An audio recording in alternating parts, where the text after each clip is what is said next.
அஸ்ஸலாமுஅலைக்கும் friends, welcome back my channel. இன்றைக்கி வீடியோவில் ஒரு ஹாட் மில்க் கேக் ரெசிபி தான் பார்க்க போகிறோம். ஸோ வாங்க வீடியோக்குள்ளே போய் இந்த கேக் எப்படி செய்யலாங்கிறத பார்க்கலாம். அதுக்கு முன்னாடி நம்ம சேனலை இப்போ தான் ஃபஸ்ட் டைமாக பார்க்குறீங்க அப்படின்னா சப்ஸ்கிரைப் பண்ணி பக்கத்தில் உள்ள பெல் ஐக்கானை கிளிக் பண்ணிக்கோங்க. ஸோ இன்றைக்கி இந்த கேக் செய்கிறதுக்கு ஃபஸ்ட்டு நான் சூடான பால் எடுத்திருக்கேன். பாலோட அளவு பார்த்திங்கன்னா 125 ml.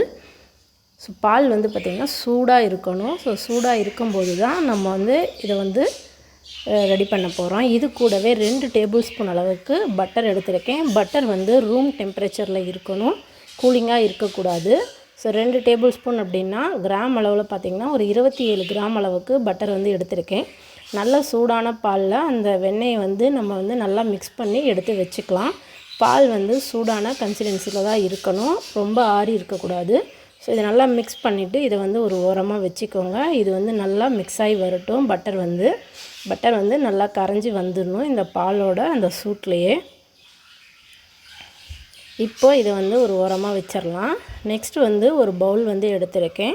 இதில் 2 முட்டை எடுத்திருக்கேன். முட்டை கண்டிப்பாக ரூம் டெம்பரேச்சரில் தான் இருக்கணும். நீங்கள் ஃப்ரிட்ஜிலேருந்து எடுத்து யூஸ் பண்ணுறீங்க அப்படின்னா ரெசிபி செய்கிறதுக்கு ஒரு 2-3 மணி நேரத்துக்கு முன்னாடியே முட்டையை எடுத்து வெளியில் வச்சுக்கோங்க. ஸோ ரூம் டெம்பரேச்சருக்கு வந்ததுக்கப்புறம் அதை யூஸ் பண்ணுங்கள். இப்போ இந்த 2 முட்டையும் நல்லா பீட் பண்ணி எடுக்க போகிறேன். முட்டையை ஒரு பவுலில் சேர்த்துருக்கேன். பீட்டர் ஃபஸ்ட்டு ஸ்பீடில் ஆன் பண்ணி ஒரு நிமிஷத்துலேருந்து 2 நிமிஷம் வரைக்கும் அதை நல்லா பீட் பண்ணி எடுத்துக்கோங்க. நல்லா வெள்ளை நுரையா வர அளவுக்கு நல்லா பீட் பண்ணி எடுத்துக்கலாம்.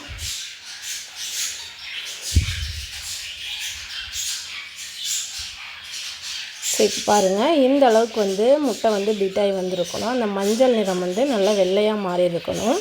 ஸோ இப்போ பீட் பண்ணி எடுத்ததுக்கப்புறம் இது கூடவே 100 கிராம் அளவுக்கு சர்க்கரை எடுத்திருக்கேன். சர்க்கரை பொடி பண்ணாத சர்க்கரை தான் எடுத்திருக்கேன். நீங்கள் பொடி பண்ண சர்க்கரையாக எடுக்கிறீங்க அப்படின்னா 100 கிராம் சர்க்கரை எடுத்துகிட்டு அதை நல்லா பவுடர் பண்ணிவிட்டு அதுக்கப்புறம் சேர்த்துக்கோங்க. 100 கிராம் சர்க்கரையை நான் ஒரே நேரத்தில் சேர்த்துக்கிறேன். சேர்த்துட்டு இதை நல்லா மிக்ஸ் பண்ணிக்கலாம். சர்க்கரை நல்லா கரையிற அளவுக்கு பீட் பண்ணி எடுத்தால் போதும். ஸோ முட்டையை சர்க்கரை கரையிற அளவுக்கு பீட் பண்ணி எடுத்துக்கலாம்.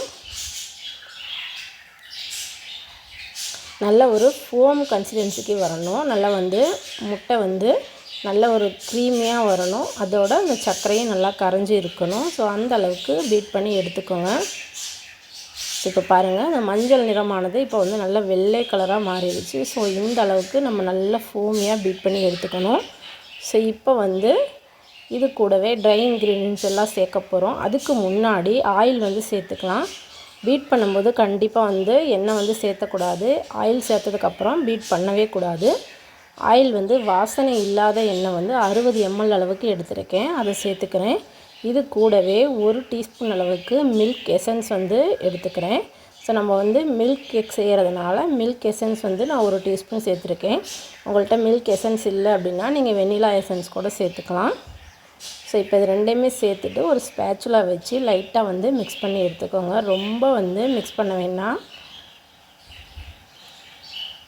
ஸோ இந்த எக்கோட ஃபோம் நமக்கு அடங்கிரும். அதனால் லைட்டாக மிக்ஸ் பண்ணி எடுத்ததுக்கப்புறம் ட்ரை இன்க்ரீடியன்ட்ஸ் எல்லாம் இதோட ஆட் பண்ணிக்கலாம். நான் 120 கிராம் அளவுக்கு மைதா, அது கூட 1 டீஸ்பூன் அளவுக்கு பேக்கிங் பவுடர் எடுத்திருக்கேன்.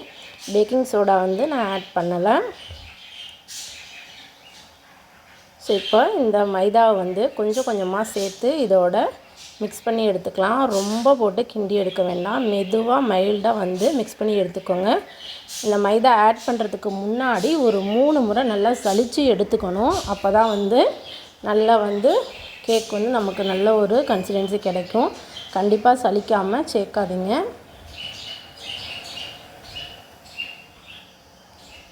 நல்லா இந்த மாதிரி கட் அண்ட் ஃபோல்ட் மெத்தடில் மெதுவாக மிக்ஸ் பண்ணி எடுத்துக்கோங்க. அப்போ தான் மைதாவில் இருக்க கட்டியெல்லாம் இல்லாமல் எதுவுமே நமக்கு நல்லா மிக்ஸ் ஆகி வரும். லாஸ்ட்டாக நம்ம பாலோட பட்டர் சேர்த்து வச்சுருந்தோம் இல்லையா, அது இன்னுமே சூடாக தான் இருக்குது. ஸோ ஒரு வார்ம் சூடாக இருக்குது. ஸோ அதை இதோட சேர்த்துக்கிறேன். சேர்த்துட்டு மெதுவாக இப்போ மிக்ஸ் பண்ணி எடுத்துக்கலாம். ரொம்ப ஓவராக போட்டு மிக்ஸ் பண்ணிங்க அப்படின்னா பாலெல்லாம் தெரித்து கீழே விழுந்துடும். அதனால் மெதுவாக மிக்ஸ் பண்ணிக்கோங்க. ஸோ இது மிக்ஸ் பண்ணிகிட்டு இருக்கும்போதே நம்ம ஓடிஜியை 10 நிமிஷம் ப்ரீஹீட் பண்ணி வச்சுக்கலாம் 180 டிகிரி செல்சியஸில். அதுக்கு முன்னாடியே பேக்கிங் ட்ரேயில் பட்டர் பேப்பரும் போட்டு வச்சுக்கலாம். ஸோ இதெல்லாம் பண்ணதுக்கப்புறம் நீங்கள் ப்ராசஸ் பண்ணுங்கள். அப்போ தான் உங்களுக்கு கரெக்டாக இருக்கும். இந்த மாதிரி பேட்டர் வந்து ரெடி பண்ண உடனே வந்து நீங்கள் டின்னுக்கு மாற்றிட்டு நீங்கள் ஓடிஜிலே வச்சிடணும். பேட்டர் ரெடி பண்ணதுக்கப்புறம் நீங்கள் வந்து டின்னர் ரெடி பண்ணிவிட்டு அதுக்கப்புறம் ப்ரீ ஹீட்லாம் பண்ணிங்க அப்படின்னா ரொம்ப லேட் ஆயிரும். அதை மாதிரி பண்ணாதீங்க. ஸோ நடுவிலே வந்து ப்ரீ ஹீட் பண்ணிவிட்டு டின்னெல்லாம் முன்னாடியே ஃபஸ்ட்டே ரெடி பண்ணி வச்சுருங்க. ஸோ இப்போ இந்த மாதிரி டின்னில் வந்து ஆட் பண்ணிக்கலாம். ஸோ இதோட கன்சிஸ்டன்சி பார்த்திங்கன்னா இந்த மாதிரி கொஞ்சம் தண்ணியாக தான் இருக்கும். ஸோ இந்த மாதிரி ஒரு ஸ்டிக் வச்சு இதோட ஏர் பபிள்ஸ்லாம் ரிலீஸ் பண்ணி எடுத்துகிட்டு 2 டைம் கொஞ்சம் டேப் பண்ணிவிட்டு அதுக்கப்புறம் நீங்கள் ஓடிஜியில் வச்சுருங்க. ஒரு 180 டிகிரி செல்சியஸில் ஒரு 30 நிமிஷத்துலேருந்து 40 நிமிஷம் வரைக்கும் வச்சுக்கலாம். நான் வந்து 35 நிமிஷம் வந்து வச்சுருந்தேன்.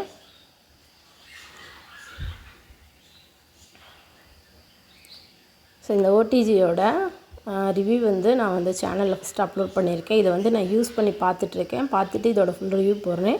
இதோட அன்பாக்சிங் வீடியோ வந்து நான் போட்டிருக்கேன். இதை நான் அமேசானில் தான் பர்ச்சேஸ் பண்ணேன். நீங்கள் இந்த வீடியோ வேணும் அப்படின்னா கீழே லிங்க் கொடுக்குறேன், போய் செக் பண்ணி பாருங்கள். பட் இப்போ வந்து அதோட காஸ்ட் எவ்வளோன்னு தெரியல, நான் லிங்க் கொடுக்குறேன், செக் பண்ணி பாருங்கள். நான் ஒரு 35 நிமிஷத்துக்கு அப்புறம் பேக் பண்ணி எடுத்துட்டேன். பாருங்கள் இந்த ஹாட் மில்க் கேக் வந்து எந்தளவுக்கு வந்திருக்குன்னு. ரொம்ப சாஃப்டாக இருந்துச்சு, கத்தியே வைக்க முடியல. ஸோ அந்தளவுக்கு ரொம்ப சாஃப்டாக இருந்துச்சு.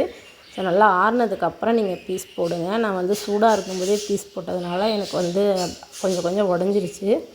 ஸோ ரொம்பவே சாஃப்டாக இருக்குது. ஸோ ரொம்ப டேஸ்டியான இந்த ஹாட் மில்க் கேக்கை நீங்களும் கண்டிப்பாக ட்ரை பண்ணி பாருங்கள். ஜஸ்ட் ஒரு 5 நிமிஷத்தில் ரெடி பண்ணிடலாம். ஸோ இதோட ப்ராசஸ் ரொம்ப கம்மி தான். ட்ரை பண்ணி பார்த்துட்டு எப்படி இருக்குன்னு என்னோட ஷேர் பண்ணிக்கோங்க. தேங்க்யூ.